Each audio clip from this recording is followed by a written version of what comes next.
ఈరోజే శని త్రయోదశి. ఎంతో పవిత్రమైన విశిష్టమైన రోజు. శనివారం త్రయోదశి తిథి కలిసి వస్తే దానిని శని త్రయోదశి అంటారు. శని త్రయోదశి శనీశ్వరుడికి ఎంతో ప్రీతికరమైన రోజు. అదేవిధంగా శనివారం మహావిష్ణువుకి పరమేశ్వరుడికి అత్యంత ఇష్టమైన రోజు. మరి ఎంతో విశిష్టమైన పవిత్రమైన ఈ రోజు ఈ కథను విన్నా, చదివినా, చెప్పినా, వినిపించినా జన్మల దోషాలు తొలగి కోటి జన్మల పుణ్యం వస్తుంది, సకల శుభాలు కలుగుతాయి. మరి ఆ కథ ఏంటో ఇప్పుడు ఈ వీడియోలో తెలుసుకుందాం. శనిదేవుడి పేరు వినబడగానే చాలా మంది భయపడతారు. నిజానికి శనిదేవుడు ఎంతో మంచివాడు. తల్లిదండ్రులు చూపించేంత ప్రేమను శనిదేవుడు చూపిస్తాడు అంటారు. శనిదేవుడు న్యాయానికి అధిపతి. ఎవరి కర్మలకు ఎలాంటి ఫలాలను ఇవ్వాలో శనిదేవుడే నిర్ణయిస్తాడు. పురాణాల ప్రకారం నీతి, న్యాయం, ధర్మబద్ధతకు శనిదేవుడు కట్టుబడి ఉంటాడు. ఒకసారి అన్ని గ్రహాలు చర్చకు పూనుకున్నాయి. ఆ చర్చలో నేను గొప్ప అంటే కాదు, నేనే గొప్ప అనే వాగ్వాదం జరిగింది. అందరిలో అందరికన్నా నేనే గొప్ప అనే భావన ఉంది. ఈ చర్చ ఎంతకీ తెగకపోవడంతో అత్యంత గొప్ప రాజైన విక్రమాదిత్యుణ్ణి సంప్రదించారు నవగ్రహాలు. విక్రమాదిత్య మహారాజుకు న్యాయ విచారణలో గొప్ప రాజుగా పేరు ఉంది. తద్వారా విక్రమాదిత్యుని అన్ని నిర్ణయాలను కూడా అందరూ విశ్వసిస్తారు, అలాగే పాటిస్తారు. కాబట్టి ఈ ప్రశ్న విక్రమాదిత్యుని ముందుకు చేరింది. విక్రమాదిత్యుడు తన సపరివారాన్ని పిలిచి 7 రకాల లోహాలతో తయారు చేయించిన 7 కుర్చీలను ఏర్పాటు చేయమని ఆదేశించాడు. వారంతా రాజు ఆజ్ఞాపించినట్లే చేశారు. అన్ని గ్రహాలను ఒక్కొక్క కుర్చీలో ఆసీనులు కమ్మని సూచించాడు విక్రమాదిత్య మహారాజు. అన్ని గ్రహాల వారు ఎవరికి నచ్చిన కుర్చీలో వారు కూర్చున్నారు. శనిదేవుడికి ఇనుము అంటే అత్యంత ప్రీతికరం. అందువల్ల శనిదేవుడు అన్నిటికన్నా చివరలో ఉన్న ఇనుము కుర్చీపై కూర్చున్నాడు. అప్పుడు విక్రమాదిత్య మహారాజు ఇలా సమాధానం చెప్పాడు. మీరు ఎంచుకున్న కుర్చీల ద్వారా మీ స్థానాలను మీరే నిర్ణయించుకున్నారు అని ప్రకటించాడు. విక్రమాదిత్యుడి సమయ పాలన, న్యాయ నిర్ణయానికి గ్రహాలన్నీ ఎంతగానో అతన్ని మెచ్చుకున్నాయి. కాని విక్రమాదిత్యుడి న్యాయం శనిదేవుడికి నచ్చలేదు. ఎంతో నీచమైన స్థానం కల్పించాడని ఎంతో బాధపడ్డాడు శనిదేవుడు. వెంటనే గద్గద స్వరంతో, ఓ రాజా, నా గురించి నీకు కనీస అవగాహన లేదు. అందుకే ఇటువంటి న్యాయాన్ని సూచించావు. కాని ఒక్కటి గుర్తుపెట్టుకో, సూర్యుడు తన రాశిలో 1 నెల మాత్రమే ఉంటాడు. చంద్రుడు 2 నెలల కన్నా కొన్ని రోజులు ఎక్కువగా ఉంటాడు. గురుడు 1.5 నెల పాటు ఉంటాడు. బృహస్పతి 13 నెలలు ఉంటాడు. మరియు బుధుడు, శుక్రుడు ఒక్కొక్క నెల మాత్రమే తమ రాశుల్లో ఉంటారు. కాని నేనొక్కడినే అందరికన్నా ఎక్కువ కాలం, గరిష్టంగా 2.5 సంవత్సరాల నుండి 7.5 సంవత్సరాల వరకు రాశిలో ఉంటాను. ఏలినాటి శని ప్రభావం రాజులను, దేవతలను కూడా వదిలిపెట్టదు. ఆఖరికి శ్రీరాముడు కూడా ఏలినాటి శని కారణంగా వనవాసానికి వెళ్లవలసి వచ్చింది. అది కూడా నా 7.5 సంవత్సరాల ఏలినాటి శని ప్రభావమే. మరోపక్క ఏలినాటి శని ప్రభావం వల్లే వానరుల సైన్యం సహాయంతో వచ్చిన రాముడి చేతిలో ఓడిపోయి రావణుడు కూడా సంహరించబడ్డాడు. ఇలాంటి అనేక విషయాలు నీకు తెలిసి కూడా నన్ను చులకనగా చేసి చూశావు. ఈ ప్రభావం అనుభవించిన వారికే తెలుస్తుంది అని శనిదేవుడు రాజుకు వివరించి అక్కడ్నుంచి నిష్క్రమించాడు. తద్వారా కాలక్రమేణా శనిదేవుడి ప్రభావంతో ఏలినాటి శని కారణంగా విక్రమాదిత్యుడు కూడా అనేక కష్టాలను ఎదుర్కోవలసి వచ్చింది. విక్రమాదిత్యుడు అడవులకు వెళ్లాడు. ఆకలితో అలమటించాడు. ఆఖరికి నూనె గింజల నుండి నూనెను తీసే పనికి కూడా ఉపక్రమించాడు. క్రమంగా ఇలాంటి అనేక కష్టసాధ్యమైన మరియు ఊహకు కూడా అందని పనులకు కూడా ఉపక్రమించవలసి వచ్చింది. చివరికి ఈ సమస్యలు చేతులు తెగేదాకా కూడా వెళ్ళాయి అంటే ఆశ్చర్యం కలగక మానదు. విక్రమాదిత్యుడు తన చివరి ఏనాటి శని రోజుల్లో పొలాల్లో కూడా పనిచేశాడు. క్రమంగా ఏలినాటి శని చివరి రోజున పనిలో భాగంగా గట్టిగా పాడుతూ ఉండగా ఆ గొంతు ఒక రాజు కూతురు చెవిన పడి విక్రమాదిత్యుణ్ణి పెళ్లి చేసుకోవడానికి ఇష్టపడి సిద్ధపడింది. ఆమె అతని కష్టాలను చూసి చలించింది, కాని అతను కూడా రాజు అన్న విషయం ఆమెకు తెలీదు. వీరి పెళ్లి ద్వారా నెమ్మదిగా విక్రమాదిత్యునికి తన రాజభోగాలను, కీర్తి ప్రతిష్టలను తిరిగి తెచ్చిపెట్టాయి. అప్పుడు కాని విక్రమాదిత్యుడికి శనిదేవుడి బలం గురించి అంచనాకు రాలేకపోయాడు. చేసిన తప్పుకు పశ్చాత్తాపం చెందిన విక్రమాదిత్యుడు ప్రతి శనివారం శనిదేవునికి ఉపవాస దీక్షను ఆరంభించాలని సంకల్పించాడు. దీనివల్ల విక్రమాదిత్యుడు తన తప్పు సరిదిద్దుకోవడానికి ప్రతిరోజు విగ్రహారాధన చేసేవాడు కూడా. విక్రమాదిత్యుడు తన ఉపవాస దీక్షా కాలాన్ని పూర్తి చేసుకున్న తర్వాత తన రాజభోగ వైభోగాలను తిరిగి పొంది సుఖ సంతోషాలతో రాజ్యపాలన చేశాడు. అప్పట్నుండి శనిదేవుణ్ణి తన ప్రధాన ఆరాధ్య దైవంగా భావించాడు విక్రమాదిత్య మహారాజు. హనుమంతుడు రామసేతు నిర్మాణంలో నిమగ్నమై ఉండగా శని భగవానుడు హనుమంతుణ్ణి బంధించేందుకు అక్కడికి వచ్చాడు. 2.5 గంటల సేపు హనుమను పట్టేందుకు వచ్చిన శనీశ్వరుడికి ఆంజనేయుడు చుక్కలు చూపించాడు. శని భగవానుడు హనుమంతుడి దగ్గరికి వచ్చి ఇలా అన్నాడు: హనుమా, నేను నిన్ను 2.5 గంటల పాటు పట్టుకోవాలి అనుకుంటున్నాను. నీ శరీరంలో ఏదైనా ఒక ప్రాంతాన్ని నాకివ్వు అని అడుగుతాడు. అప్పుడు హనుమంతుడు ఇలా అనుకుంటాడు: నేను రామసేతు నిర్మాణంలో నిమగ్నమై ఉన్నాను. నువ్వు ఈ సమయంలో వచ్చి నన్ను పట్టుకుంటాను అంటావేమిటి? నువ్వు నా పనికి చాలా అంతరాయం కలిగిస్తున్నావు. అయినా నేను నీకు నా తలభాగం ఇస్తున్నాను. అక్కడ ఎక్కి నువ్వు కూర్చోవచ్చు అంటాడు హనుమంతుడు. హనుమంతుడు అలా పలకగానే శని భగవానుడు చటుక్కున తలపైకి ఎక్కి కూర్చున్నాడు. ఇటు హనుమంతుడు రామసేతు నిర్మాణంలో నిమగ్నమైపోయాడు. రాళ్లను, కొండలను తన తలపై మోయసాగాడు. ఆ బరువులను తట్టుకోలేక తలపై కూర్చున్న శని భగవానుడు గగ్గోలు పెట్టడం మొదలుపెట్టాడు. అప్పుడు హనుమంతుడు ఇలా అన్నాడు: నువ్వు నా తలపై 2.5 గంటల పాటు కూర్చుంటాను అన్నావు, కాబట్టి మాట తప్పకూడదు. తప్పనిసరిగా 2.5 గంటల సేపు ఉండాల్సిందే అని షరతును విధిస్తాడు హనుమంతుడు. ఆ 2.5 గంటల తర్వాతే హనుమంతుడు శనీశ్వరుణ్ణి తల నుంచి కిందకి దించుతాడు. అప్పుడు శని ఇలా పలుకుతాడు: ఆంజనేయ, నీ భక్తులను అలాగే రామభక్తులను నేనేమీ చెయ్యను, వారికి ఎలాంటి బాధ కలిగించును అని ప్రమాణం చేస్తాడు. ఒకసారి ఆ మహాశివుణ్ణి శనిదేవుడు పట్టుకుంటాడు. ఆ సమయంలో ఆ మహాశివుడు శనిదేవుడితో ఇలా అంటాడు: ఓ శనిదేవా, నువ్వు నన్ను పట్టుకుంటే పట్టుకున్నావు, కాని నా అంశతో ఉన్న హనుమంతుణ్ణి పట్టుకో, నీ సంగతి ఏంటో తెలుస్తుంది. అతన్ని పట్టుకోవడం నీ వల్ల కాదు అంటాడు మహాశివుడు. దానికి శనిదేవుడు ఇలా పలుకుతాడు: ఓ మహేశ్వరా, నిన్నే కాదు, ఆ ఆంజనేయుని కూడా పట్టుకుంటాను అని చెప్పి ఆంజనేయుని పట్టుకోవడానికి శనిదేవుడు బయలుదేరతాడు. ఈ విధంగా శనిదేవుడు వెళ్లేటప్పుడు సూర్యుడి దగ్గరికి వెళ్లి ఆశీర్వాదాలు తీసుకుందాం అని అనుకుంటాడు. ఇక శనిదేవుడు తన తండ్రి అయిన సూర్యుడి దగ్గరికి వెళ్లి, నేను ఒక పని మీద వెళ్తున్నాను, నన్ను ఆశీర్వదించండి అని అంటాడు. ఇక తండ్రి అయిన సూర్యుడికి విషయం అర్థమవుతుంది. ఓ పుత్ర శనీశ్వర, నీవు నా పుత్రుడవు. హనుమంతుడు కూడా నాకు పుత్రుడు కంటే ఎక్కువ. నా దగ్గర చదువుకున్న శిష్యుడు, పేరుకే శిష్యుడు కాని ఆయన సకల దేవతా స్వరూపుడు. పొరపాటున ఆయన జోలికి వెళ్తే అనవసరంగా చావు దెబ్బలు తినాల్సి వస్తుంది. కాబట్టి నువ్వు అతని జోలికి వెళ్లవద్దు. ఆంజనేయుడు మహాబల పరాక్రమవంతుడు. అతను పుట్టిన 6వ రోజే పైకి ఎగిరి నన్నే, అంటే నీ తండ్రి అయిన నన్నే మింగబోయాడు. అంతటి గొప్ప మహానుభావుడు ఆయన. అతని సంగతి నీకు తెలియదు, కాబట్టి అతని జోలికి వెళ్ళొద్దు అని వారిస్తాడు సూర్యుడు. అప్పుడు శనిదేవుడు ఇలా పలుకుతాడు: మీ గురించి తెలియక మిమ్మల్ని మింగబోయాడు, కాని నన్నేం చేస్తాడు? ఆ ఆంజనేయుడు, పైగా ఆయన ఒక కోతి, అడవిలో ముసలివాడు అయిపోయి రామనామ జపం చేసుకుంటున్నాడు. నేను ఏమైనా సరే, ఏదైనా సరే ఆయన్ని పట్టుకుంటాను అన్నాడు. దానికి సూర్యుడు, సరే, నేను మాత్రం నిన్ను ఆశీర్వదించను.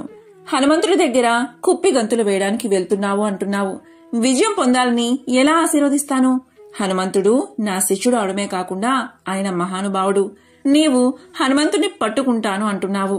నీవు వెళ్లే పనిలో విజయం ప్రాప్తించునుగాక అని నేను దీవిస్తే నా మాట వ్యర్థమైపోతుంది.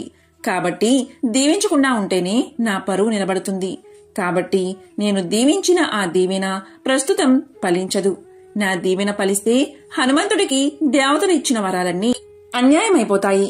బ్రహ్మాదులు ఇచ్చిన వరాలు వ్యర్థమైపోతాయి. ఏ రకంగా చూసినా నేను నిన్ను దీవించను అన్నాడు. ఇక శనిదేవుడు, తండ్రి నీవు దీవించకపోయినా నేను వెళ్లి ఆ హనుమంతుణ్ణి పట్టుకుంటాను అని బయలుదేరాడు. ఆ సమయంలో గంధమాదన పర్వతంపై సూర్యుడు ఉదయిస్తున్న వేళ శనివారం రోజు. ఎప్పుడైనా శనివారం రోజున శనికి బలం ఎక్కువ ఉంటుంది. ఆయన ఆంజనేయ స్వామిని పట్టుకోవడానికి వచ్చాడు. హనుమంతుడు సూర్యోదయ సమయానికి హాయిగా స్నానాదులు పూర్తి చేసుకుని బండరాయి మీద కూర్చుని అపూర్వ రీతిలో భక్తితో రామచంద్ర ప్రభు గానం చేసుకుంటూ ఉన్నాడు. ఆయన రోజంతా రామ రామ అని గానం చేస్తూనే ఉంటాడు. ఆ సమయంలో శనిదేవుడు హనుమంతుని దగ్గరకు వచ్చాడు. అక్కడకు వచ్చి, ఆంజనేయ బాగున్నావా అన్నాడు. ఆంజనేయుడు శని వైపు చూసి, ఓ గురుపుత్ర, ఇలా వచ్చారు ఏమిటి అని అడిగాడు. ఇదిగో ఇక్కడ కూర్చోండి అన్నాడు ఆంజనేయుడు. దానికి శనిదేవుడు ఇలా అంటాడు, కూర్చోవడానికి నాకు ఆసనం ఇచ్చావు కదా, ఆ ఆసనం మీద నేను కూర్చోను, ఇంకొక ఆసనం మీద కూర్చుంటాను అని అంటాడు. ఎక్కడా అని ఆంజనేయుడు ప్రశ్నిస్తాడు. నీ నెత్తి మీద కూర్చుంటాను, సరిగ్గా మాడు మీద కూర్చుని నిన్ను ఈ రోజు నుంచి 7.5 సంవత్సరాలు పట్టుకుంటాను. నీకు నా ప్రభావం వల్ల ఏం చేస్తున్నావో అసలు అర్థమే కాదు. అసలే కోతివి, అందరూ నిన్ను చూసి అపహాస్యం చేస్తారు అని పలుకుతాడు శనిదేవుడు. దానికి ఆంజనేయ స్వామి శనిదేవుడితో ఇలా అంటాడు, నాయనా, నేను ముసలవాణ్ణి అయిపోయాను. హాయిగా రామనామ స్మరణ చేసుకుంటున్నాను. భార్య, కుటుంబం ఎటువంటి బంధాలకు లొంగకుండా వీటికి అతీతంగా ఏదో రామా రామా అని నా జీవితాన్ని కొనసాగిస్తూ ఉంటే ఎందుకు ఈ ప్రశాంత వాతావరణంలోకి వచ్చి నన్ను పట్టుకోవడం? ఏదో భూలోకంలో ఏ ప్రభువునో పట్టుకుంటే అర్థముంది, డబ్బున్న వాడిని పట్టుకుంటే అర్థముంది, చదువుకునేవాడిని పట్టుకుంటే అర్థముంది. అన్నిటికీ అతీతంగా నైమిసారణ్యము అనే దివ్య క్షేత్రంలో ఉండే ఋషుల జోలికి నీవు ఎప్పుడూ వెళ్లకు. ఋషుల జోలికి వెళ్తే వారు నిన్ను శపిస్తారు. నేను వానరుణ్ణి. ఈ గంధమాదన పర్వతంలో రోజు రామనామ స్మరణతో ఏదో కాలం చేస్తున్నాను. నా మాట విని నన్ను వదిలే అన్నాడు. దానికి శనిదేవుడు ఇలా అంటాడు, లేదు లేదు, నాకు ఇప్పుడు విజయం పొంది తీరాలి అనే కోరిక కలిగింది. ఆ మహాశివుడితోటి నేను సవాలు చేసి వచ్చాను. ఈశ్వరుడు నాతో నన్ను పట్టుకుంటే పట్టుకున్నావు, నా అంశతో ఉన్న హనుమంతుని పట్టుకుంటే నీ సంగతి తెలుస్తుంది అన్నాడు. కాబట్టి నేను ఈశ్వరుడి దగ్గర శపథం చేసి వచ్చాను. ఆ శపథాన్ని నెరవేర్చుకోవాలని మా నాన్న దగ్గర కూడా శపథం చేసి వచ్చాను. వీటన్నిటినీ మించి నేను శనిగ్రహాన్ని. నేను పట్టుకుంటే ఎవరైనా భ్రష్టుడైపోవలసిందే. నిన్ను పట్టుకుంటాను, నిన్ను పీడిస్తాను అన్నాడు శనిదేవుడు. దానికి హనుమంతుడు, ఎలా పట్టుకుంటావు అన్నాడు. దానికి శనిదేవుడు, ఏముంది, నీ నెత్తి మీద కూర్చుంటాను అన్నాడు. ఏది కూర్చో అన్నాడు ఆంజనేయుడు. హనుమంతుడు ఎప్పుడైనా సరే జపం చేసేటప్పుడు రామచంద్ర ప్రభు ఇచ్చిన కిరీటాన్ని పెట్టుకుంటాడు. కిరీటం తీసి కూర్చో అన్నాడు ఆంజనేయుడు. వెంటనే శనిదేవుడు పైకి ఎగిరి ఆంజనేయుడి మాడు మీద కూర్చున్నాడు. పక్కనే పెద్ద బండరాయి ఉంది. ఆ బండరాయిని తీసి దాని మీద శ్రీరామ అని రాసి జై శ్రీరామ్ అని ఆ రాయిని నెత్తి మీద పెట్టుకుని ఒక్క నొక్కు నొక్కాడు ఆంజనేయుడు. ఇక శనిదేవుడికి ఊపిరి ఆడక ఉక్కిరి బిక్కిరి అయిపోయాడు. ఎముకలు నుజ్జు నుజ్జు అయిపోయాయి. అసలే హనుమంతుడి తల కఠినమైన గంట శిల్లా ఉంది. దానిమీద మరో శిల, 2 రాళ్ల మధ్యలో పడిపోయాడు శనిదేవుడు. ఇక ఆంజనేయుడు తోకతో ఆ రాయిని ఇంకొకసారి అదిమి జై శ్రీరామ్ అన్నాడు. ఇక శనిదేవుడు ఆయాసంతో మాట్లాడుతూ ఆంజనేయ ఆంజనేయ అన్నాడు. ఎవరు అరుస్తున్నారు అన్నాడు ఆంజనేయుడు. నేనే, గురుపుత్రుణ్ణి, శనిదేవుణ్ణి అన్నాడు. ఓహో, గురుపుత్రుడా అని రాయి తీసి ఎలా ఉన్నావు అన్నాడు ఆంజనేయుడు. నా ఒళ్ళు హోనమైపోయింది, ఏదో పర్వతం నా మీద పడినట్లు అయింది అన్నాడు. దానికి ఆంజనేయుడు, ఏదో తపస్సు చేసుకుంటున్నాను, ఏదో జపం చేసుకుంటూ ఉంటే తగుదనమ్మా అని నీ పని పడతాను అని తల మీద కూర్చున్నావు. నీకు బాగా శాస్తి అయిందా అన్నాడు హనుమంతుడు. నాకు బుద్ధి వచ్చింది హనుమా, నీకు ఇంత బలం ఎలా వచ్చింది? నీవు రాతితో నన్ను అదిమి పట్టుకున్నావా, లేదా ఏదైనా ప్రత్యేకమైన ధాతుతో నొక్కావా అన్నాడు. దానికి హనుమంతుడు, లేదు శనిదేవా, నేను రాతితో నొక్కాను అన్నాడు. దానికి శనిదేవుడు, బండరాయిలతో నాకు లెక్కేలేదు. ఆ రాళ్లను విసిరి అవతల పడేస్తాను. కాని నీ నెత్తికి రాతికి మధ్యలో నా శరీరం నలిగిపోయింది. ఎక్కడి నుండి వచ్చింది ఈ వరం అని అడిగాడు శనీశ్వరుడు. దానికి హనుమంతుడు, ఇదే నా రామనామ స్మరణ ప్రభావం. రామ రామ రామ అని జపించే వారికి శని ప్రభావం ఎక్కడి నుంచి వస్తాయి? ఏ ప్రభువు నన్ను ఏమీ చేయలేడు అని పలుకుతాడు. రామ రామ రామ అని నిరంతరం జపించే వారికి ఎవరి వల్ల భయం ఉండదని ఎప్పుడో ప్రహ్లాద కుమారుడు చెప్పాడు కదా. ఎవరు రామనామ స్మరణ భక్తితో చేస్తారో అలాంటి వారికి ఎటువంటి గ్రహబాధలు ఉండవు. గ్రహాలన్నీ అలాంటి అతనికి అనుకూలిస్తాయి అంటాడు. దానికి శని ఇలా అంటాడు, క్షమించు హనుమా, చావు దెబ్బలు తిన్నాను, ఇక సెలవు తీసుకుంటాను అని బయలుదేరతాడు. కొంత దూరం శనిదేవుడు పోయాక సూర్యుడు పకపక నవ్వుతాడు. సూర్య భగవానుడి ఉపాసనతో శనిదేవుడు కోలుకుంటాడు. కాబట్టి రామ రామ రామ అని నిత్యం జపించిన వారికి విజయాలే లభిస్తాయి. ఎలాంటి శని బాధలు, గ్రహ బాధలు వాళ్ళని బాధించవు. ఎలాంటి గ్రహాలు బాధ పెట్టవు. అలాంటి వారు ఈ భూమి మీద సకల భోగాలు అనుభవించి చివరికి స్వర్గాన్ని పొందుతారు. అందుచేత శని గ్రహ ప్రభావం నుంచి తప్పకుండా హనుమంతుడిని పూజించే వారికి శనీశ్వరుడిచే ఏర్పడే ఈతి బాధలు పూర్తిగా తొలగిపోతాయని పండితులు చెబుతున్నారు. ఎల్లకాలం పరిస్థితులన్నీ అనుకూలంగా ఉంటే జీవితంలో మజా ఏముంటుంది? మధ్యలో కష్టాలు వస్తుంటేనే జీవితపు విలువ తెలుస్తుంది. ఎప్పుడూ సత్కారాలే ఉంటే మదానికి హద్దేముంటుంది? అప్పుడప్పుడు అవమానం ఎదురుపడితే అహంకారం దిగిపోతుంది. అలా మనిషికి అప్పుడప్పుడు మొట్టి కాయలు వేస్తూ అతని నడవడిని సరిదిద్దే దైవమే శనీశ్వరుడు. జీవులు ప్రాణాలతో ఉన్నప్పుడు వారి పాపాలకు తగిన ప్రాయశ్చిత్తాన్ని కలిగించేవాడే శనీశ్వరుడు. సూర్య భగవానుడికి ఆయన సతీ ఛాయాదేవికి కలిగిన సంతానమే శనిదేవుడు. అందుకే ఆయన్ని సూర్యపుత్రుడు అని, ఛాయాసుతుడు అని పిలుస్తారు. ఈ శనిగ్రహం ఒక్కో రాశిలోనూ దాదాపు 2.5 సంవత్సరాల పాటు సంచరిస్తూ 12 రాశుల్ని చుట్టుముట్టడానికి దాదాపు 30 సంవత్సరాలు పడుతుంది. ఇంత నిదానంగా సంచరిస్తాడు కాబట్టి ఈయనకు మందగమనుడు అన్న పేరు కూడా ఉంది. రాశి చక్రంలో ఆయన ఉండే స్థానాన్ని బట్టి ఫలితాలు కూడా వేర్వేరు విధాలుగా ఉంటాయి. అందుకే జాతకరీత్యా శని ప్రభావం అధికంగా ఉన్నప్పుడు వీలైనంత తక్కువ శ్రమతో ఆ ప్రభావాన్ని కలిగించమంటూ భక్తులు శనీశ్వరుణ్ణి వేడుకుంటారు. ఇంతకీ ఈ శని త్రయోదశికి ఎందుకింత విశిష్టత అంటే, శనివారం ఇటు శని భగవానుడికి అటు విష్ణుమూర్తికి ప్రీతి పాత్రమైన రోజు. ఇక త్రయోదశి తిథి శివుడికి ఇష్టమైన తిథి. అలా స్థితి లయకారకులిద్దరికీ ఇష్టమైన రోజుగా శని త్రయోదశి స్థిరపడింది. ఈ శని త్రయోదశి ప్రాముఖ్యతని మరింతగా వివరించేలా ఒక కథ ప్రచారంలో ఉంది. ఒకానొక సందర్భంలో కైలాసాన్ని చేరుకున్న నారదుడు శివుడి ముందు శని భగవానుడి గురించి పొగడ్డం మొదలుపెట్టాడట. ఎంతటి వారైనా సరే ఆ శని ప్రభావం నుంచి తప్పించుకోలేరు అంటూ చెప్పసాగాడట. ఆ మాటలు విన్నా శివుడికి ఒళ్ళు మండిపోయింది. శని ప్రభావం ఎవరిమీద ఉన్నా లేకున్నా నా మీద మాత్రం పనిచేయదు అంటూ హూంకరించాడు మహాశివుడు. నారదుడు యథాప్రకారం ఆ మాటలను శనిదేవుడి వద్దకు మోసుకెళ్లాడు. అప్పుడు శనిదేవుడు ఇలా పలికాడు, నారదా, నా ప్రభావం నుంచి తప్పించుకోవడం ఎవరి తరమూ కాదు. ఇది సృష్టి ధర్మం అంటూ కోపగించిన శని భగవానుడు శివుణ్ణి పలానా సమయంలో పట్టి పీడించి తీరతానంటూ శపథం చేశాడు. శని శపథం గురించి విన్నా శివుడికి ఏం చెయ్యాలో పాలుపోలేదు. ఆ శని మాటే నెరవేరితే తన ప్రతిష్ఠికే భంగం కదా అనుకున్నాడు. అందుకే శని చెప్పిన సమయానికి అతని కంటపడకుండా ఉండేందుకు భూలోకంలోని ఒక చెట్టు తొరల్లో దాక్కున్నాడు మహాశివుడు. మర్నాడు కైలాసంలో ఉన్న శివుడి చెంతకి శని భగవానుడు చేరుకున్నాడు. వినమ్రంగా తన ఎదుట నిలిచిన శనిని చూసి, నన్ను పట్టి పీడిస్తానన్నా నీ శపథం ఏమైంది అంటూ పరిహసించాడు పరమేశ్వరుడు.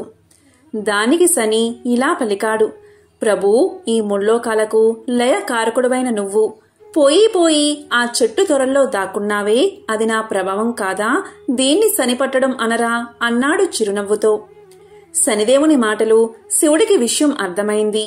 ఈ రోజు నుంచి శని త్రయోదశి నాడు ఎవరైతే నిన్ను అర్చిస్తారో వారు నీ అనుగ్రహంతో పాటుగా నా అభయానికి కూడా పాత్రులవుతారు. ఇక నుంచి నువ్వు శనీశ్వరుడు అన్న పేరుతో కూడా వెలుగొందుతావు అంటూ శనిని ఆశీర్వదించాడు పరమశివుడు.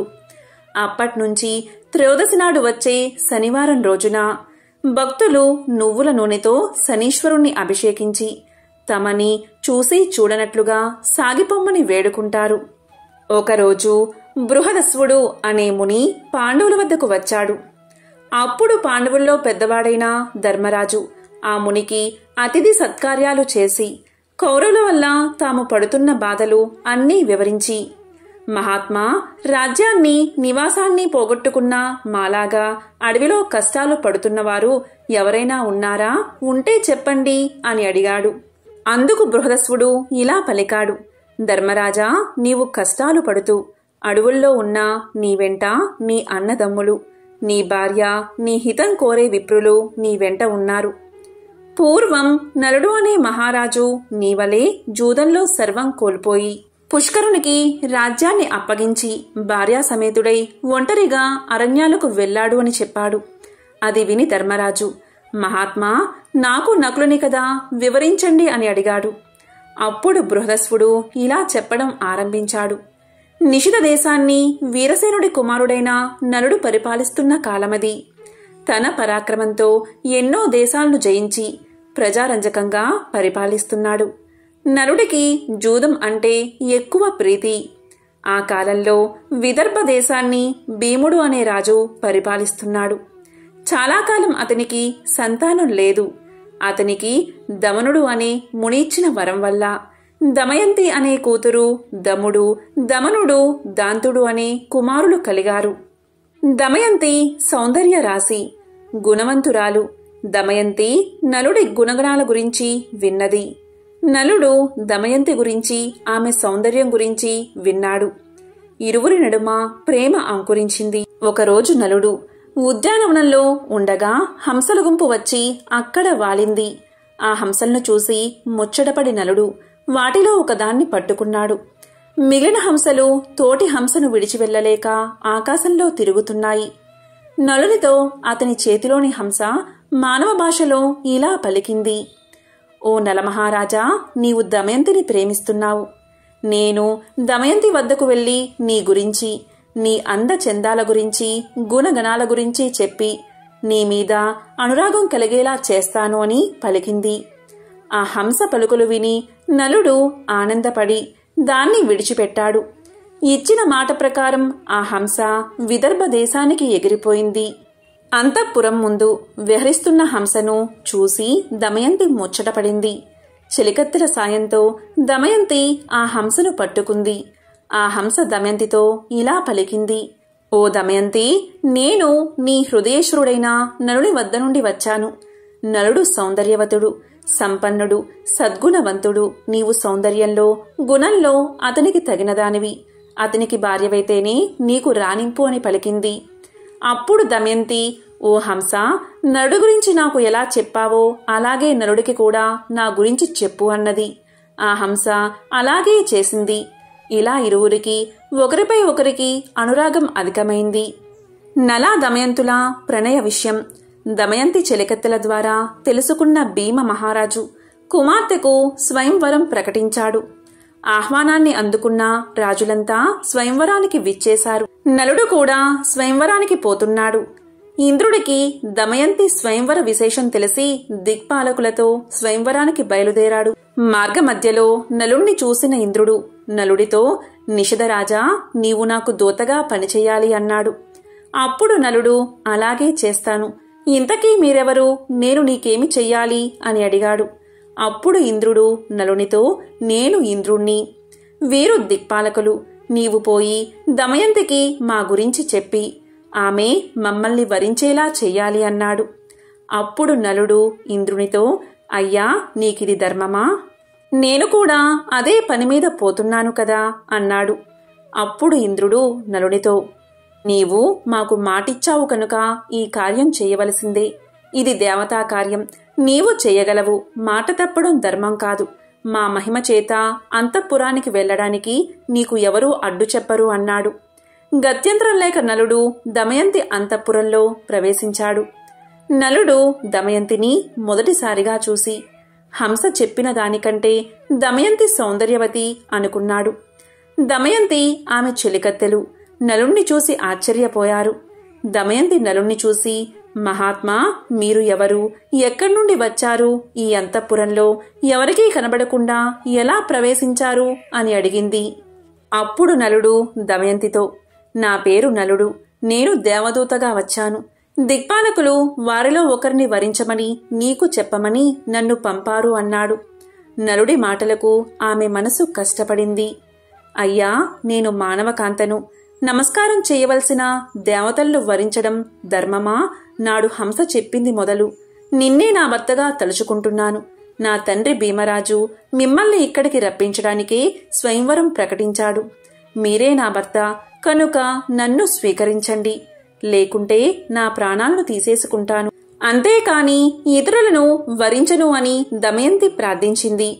అప్పుడు నలుడు దమయంతితో, దమయంతి, దేవతలు ఐశ్వర్యవంతులు, జరా మరణాలు లేనివారు.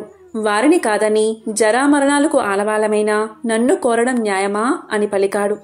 ఆ మాటలు విని దమయంతి దుఃఖించింది. ఆమె నలుడితో, నేను ఒక ఉపాయం చెప్తాను. అందరి ముందు నేను దేవతలను ప్రార్థించి మిమ్మల్ని వివాహం చేసుకుంటాను. అప్పుడు మీకు దేవతల మాట వినలేదన్నా దోషం ఉండదు అని పలికింది. ఆ మాటలు నలుడు ఇంద్రుడికి చెప్పాడు. అది విని దిక్పాలకులు, దమయంతి మమ్మల్ని ఎలా వరించదో చూస్తాము అని అందరూ నలుడి రూపంలో స్వయంవరానికి విచ్చేశారు. స్వయంవర మండపంలో ఒకేసారి 5 నల్లు కనిపించారు. దమయంతి వరమాల పట్టుకుని వచ్చింది. మనసులో ధ్యానించి, దేవతలారా, నలుణ్ణి గుర్తుపట్టడంలో నాకు సహకరించండి. మీ నిజ రూపాలతో ప్రత్యక్షం అవ్వండి అని ప్రార్థించింది. వారు దమయంతిని కరుణించి తమ నిజ రూపాలతో ప్రత్యక్షం అయ్యారు. నలా దమయంతులకు వైభవోపేతంగా వివాహం జరిగింది. ఇంద్రాది దేవతలు అనేక వరాలిచ్చి అనుగ్రహించారు. ఇలా దేవతలు దమయంతి స్వయంవరం చూసి దేవలోకం వెళ్తూ ఉండగా దేవతలకు కలి పురుషుడు కనిపించాడు. ఇంద్రుడు కలిపురుషుని చూసి, ఎక్కడికి పోతున్నావు అని అడిగాడు. అప్పుడు కలిపురుషుడు, భూలోకంలో జరుగుతున్న దమయంతి స్వయంవరానికి పోతున్నాను అన్నాడు. ఆ మాటలకు వారు నవ్వి, దమయంతి స్వయంవరం జరిగింది, ఆమె నలుణ్ణి వివాహం చేసుకుంది అన్నారు. దీంతో కలికి కోపం వచ్చింది. నలుడిని రాజ్యభ్రష్టుణ్ణి చేసి వారిద్దరికీ వియోగం కల్పించాలి అనుకున్నాడు. నలుడు ధర్మాత్ముడు. కలి ప్రవేశానికి చాలా కాలానికి గాని అవకాశం రాలేదు. ఒకరోజు నలుడు మూత్ర విసర్జన చేసి పాద ప్రక్షాళన చేయకుండా సంధ్యావందనం చేశాడు. ఆ శౌచాన్ని ఆధారం చేసుకుని కలి అతనిలోకి ప్రవేశించాడు. నలుడి దాయాది అయిన పుష్కరుని వద్దకు వెళ్లి నలుడికి జూద వ్యసనం ఉందని అతనితో జోదమాడి అతని రాజ్యాన్ని గెలవచ్చని నమ్మబలికాడు కలి. బ్రాహ్మణ వేషంలో పుష్కరునితో నలుడి వద్దకు వెళ్లి జూదానికి ఆహ్వానించాడు. జూదానికి పిలిస్తే పోకపోవడం ధర్మం కాదని నలుడు జూదమాడ్డానికి అంగీకరించాడు. జూదం మొదలైంది. నలుడు తన రాజ్యాన్ని, సంపదలను వరుసగా పోగొట్టుకుంటున్నాడు. అయినా ఆడ్డం మానలేదు. సమస్తం పోయే వరకు ఆడాడు. దీంతో దమయంతి దుఃఖించి, ఓడే కొద్దీ గెలవాలనే పంతం పెరుగుతుంది, ఏమీ చేయలేము అని సరిపెట్టుకుంది.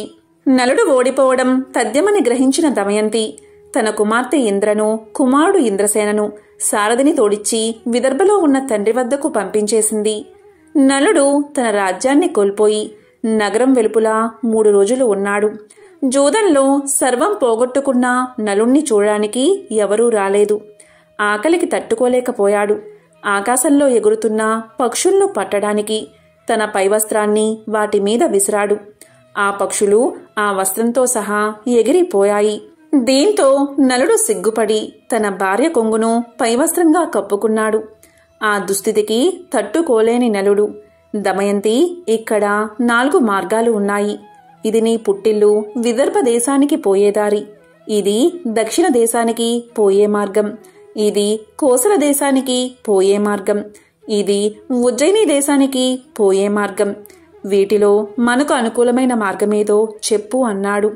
ఇంకా భార్యతో ఇలా పలికాడు. నీవు అడవులలో కష్టాలు పడలేవు, నీ తండ్రి ఇంటికి వెళ్లి సుఖంగా ఉండు అని చెప్పాడు. అప్పుడు దమయంతి ఇలా పలికింది. అవును నాదా, మనమిద్దరం విదర్భకు వెళ్లి సుఖంగా ఉందామని చెప్పింది. అప్పుడు నలుడు, దమయంతి మహారాజుగా విదర్భలో తిరిగినవాడిని రాజ్యభ్రష్టుడిగా ఎలా రాగలను చెప్పు? అన్ని రోగాల కన్నా పెద్ద రోగం దుఃఖం. అందుకు భార్య పక్కన ఉండడమే పరమ ఔషధం. అందుకని నీవు పక్కన ఉంటే ఎన్ని కష్టాలనైనా సుఖాలుగానే ఉంటాయి అన్నాడు నలుడు. దానికి దమయంతి, నిజమే, అందుకనే నన్ను ఎప్పుడూ మీ వెంట ఉండడానికి అనుమతించండి అని పలికింది. అందుకు నలుడు అంగీకరించాడు. ఒకరోజు అడవిలో నలుడి తొడ మీద తలపెట్టుకుని దమయంతి నిద్రపోతూ ఉంది. ఆమెను చూసి నలుడు, ఈ సుకుమారి నాతో అడవుల్లో కష్టాలు పడుతుంది, నా వెంట ఉండడమే ఈమె కష్టాలకు కారణం.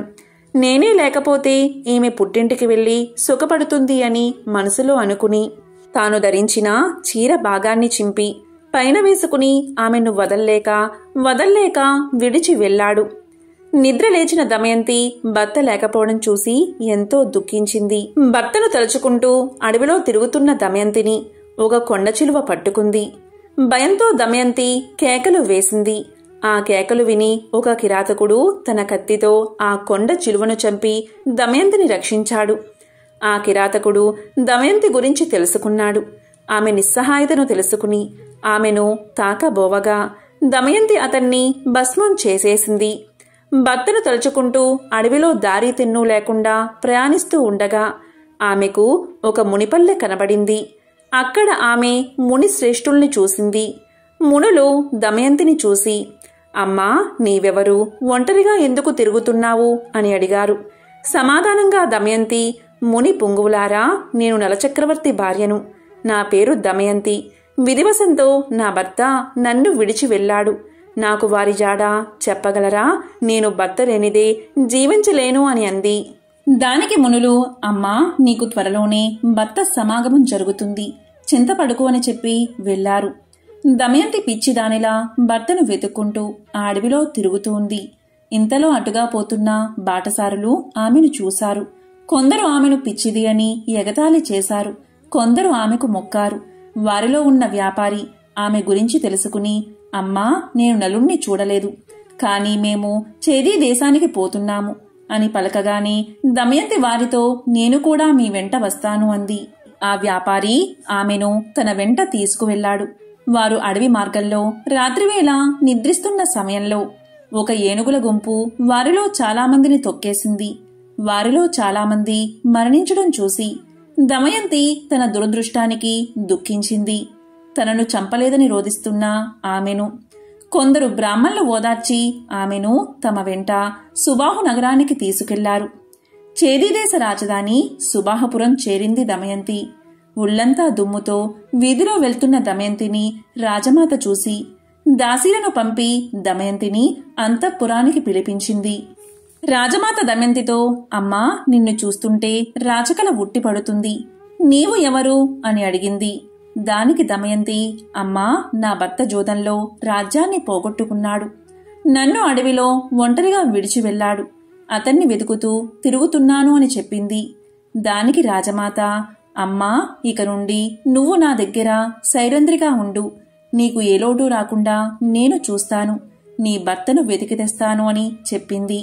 దమయంతి అందుకు అంగీకరించి, అలాగే ఉంటాను, కానీ నేను సైరంధ్రిగా ఎవరి ఎంగిలి తినను, పరులకు కాళ్ళు పట్టను, పరపురుషులతో మాట్లాడను, కేవలం నా భర్తను వెతుకుతూ వెళ్లే బ్రాహ్మణులతో మాత్రం మాట్లాడతాను అని చెప్పింది. రాజమాత అందుకు అంగీకరించి తన కుమార్తె సునంద వద్దకు పంపింది.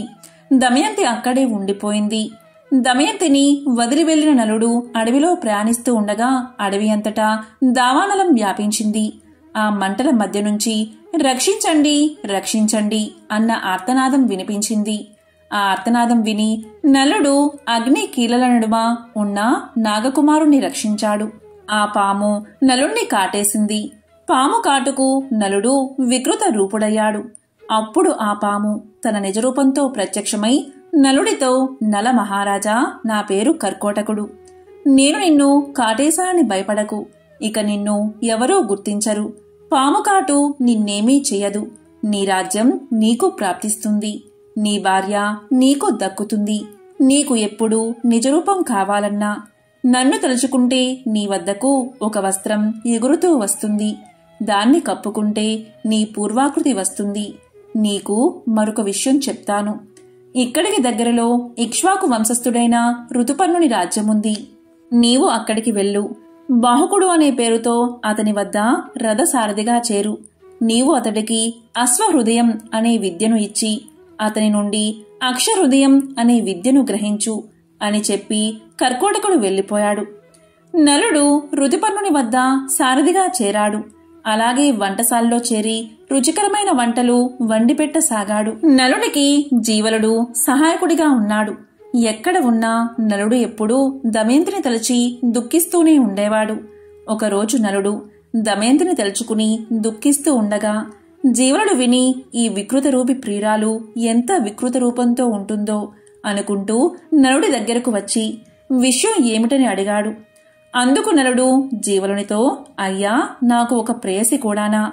నాకు తెలిసిన ఒక సైనికుడు తన ప్రేయసి గురించి దుఃఖిస్తుండగా చూశాను. అతన్ని అనుకరిస్తూ ఏడుస్తున్నాను అన్నాడు. విదర్భ దేశంలో ఉన్న భీమునికి నలుడి విషయాలు తెలిసాయి. తన కూతురు, అల్లుడు ఏమయ్యారో అని పరితపించాడు అతను. వారిని వెతకడానికి నలువైపులా బ్రాహ్మణులు పంపించాడు.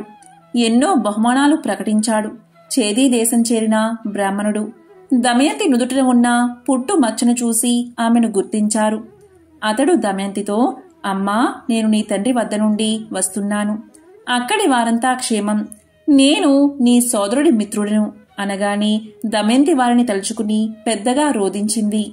అది చూసిన రాజమాత ఆ బ్రాహ్మణుణ్ణి చూసి, బ్రాహ్మణోత్తమా, ఈమె ఎవరి భార్య, ఎవరి కూతురు, ఇలా ఉండడానికి కారణం ఏమిటి అని అడిగింది. దానికి అతడు, అమ్మా, ఈమె విదర్భరాజు కుమార్తె, నల చక్రవర్తి భార్య. ఈమె పేరు దమయంతి. నల మహారాజు విధివశాత్తు రాజ్యాన్ని పోగొట్టుకుని అడవుల పాలయ్యాడు. భీముని ఆజ్ఞపై ఈమెను వెతుకుతూ ఇక్కడకు వచ్చి ఈమెను గుర్తించాను అన్నాడు. అది విని దమయంతిని కౌగిలించుకున్న రాజమాత, దమయంతి, నీవు నాకు పుత్రికా సమానురాలివి.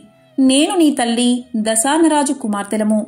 నీ తల్లి విదర్భరాజును వివాహం చేసుకుంది. నేను వీరబాహుణ్ణి వివాహం చేసుకున్నాను అని పలికింది.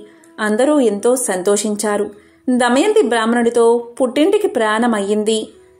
రాజసౌధంలో ఉన్న దమయంతి భర్త వియోగంతో బాధపడుతూనే ఉంది. ఆమె తన తండ్రితో, నా భర్తను తక్షణం వెతికించండి. ఆయన లేకుండా నేను బతకలేను అంది. భీముడు వెంటనే బ్రాహ్మణుల్ని పిలిచి నలుణ్ణి వెతకమని చెప్పారు. వారితో దమయంతి ఇలా చెప్పింది, నా భర్త ఇప్పుడు రాజ్య భ్రష్టుడు కనుక మారువేషంలో ఉంటాడు. మీరు వెళ్లిన రాజ్య సభలలో ఈ విధంగా ప్రకటించండి, నీవు సత్యసంధుడువు కాని నీ సతిని వంచావు. ఆమె సగం వస్త్రం ధరించి వెళ్ళావు. అలా చేయడం ధర్మమా? నాపై కరుణ చూపు అని చెప్పండి. ఈ మాటలకు ఎవరైనా రోషపడి బదులిస్తే నా వద్దకు వచ్చి చెప్పండి అని పలికింది. అలా నలుణ్ణి వెతకడానికి వెళ్లిన వారంతా నలుని జాడ తెలుపకపోయినా వారిలో పర్ణాదుడు అనే విప్రుడు దమయంతితో, అమ్మా, నేను ఋతుపర్ణుని రాజ్యంలో నీవు చెప్పినట్లే చెప్పాను. అక్కడ ఒక కురూపి వంటవాడు, సారథి అయిన బాహుకుడు అనేవాడు నన్ను రహస్యంగా కలుసుకుని, అయ్యా, భర్త కష్టాల్లో ఉన్నా సహించి ఆదరించే భార్య ఇహలోకంలోనూ పరలోకంలోనూ సుఖపడుతుంది అన్నాడు అని దమయంతితో చెప్పాడు. దమయంతి ఆలోచించగా అతడు నలుడు కాకపోతే అలా ఎందుకు బదులిస్తాడు అనుకుంది. తన అనుమానం దృఢపరుచుకోవడానికి తల్లి అనుమతితో సుదేవుడు అనే బ్రాహ్మణుణ్ణి పిలిపించింది. సుదేవా, నీవు ఋతుపర్ణుని రాజుతో, రాజా, భీముడు తన అల్లుడి కొరకు వెతికించినా ఫలితం లేదు కనుక ద్వితీయ స్వయంవరం ప్రకటించాడు. భూమండలంలోని రాజులంతా వస్తున్నారు. మరునాడే స్వయంవరం కనుక వెంటనే బయలుదేరు అని చెప్పు అని చెప్పి పంపించింది. సుదేవుడు ఋతుపర్ణునితో దమయంతి చెప్పమన్నట్లే చెప్పాడు. దమయంతి బ్రాహ్మణుని ద్వారా పంపిన సందేశం విని ఋతుపర్ణుడు స్వయంవరానికి వెళ్ళాలి అనుకున్నాడు. కాని ఒక్క రోజులో విదర్భను చేరడం ఎలా? అనుకుని సారథి అయిన బాహుకుని పిలిచి, బాహుకా, దమయంతికి ద్వితీయ స్వయంవరం ప్రకటించారు. నాకు చూడాలని ఉంది. ఒక్క రోజులో మనం విదర్భకు వెళ్ళాలి. నీ అశ్వ సామర్థ్యం ప్రకటించు అన్నాడు. సరే అని చెప్పిన బాహుకుడు అంటే నలుడు మనసులో కలతకు గురై, నేను అడవిలో నిర్దాక్షిణ్యంగా వదిలి రాబట్టే కదా దమయంతి రెండవ స్వయంవరం ప్రకటించింది.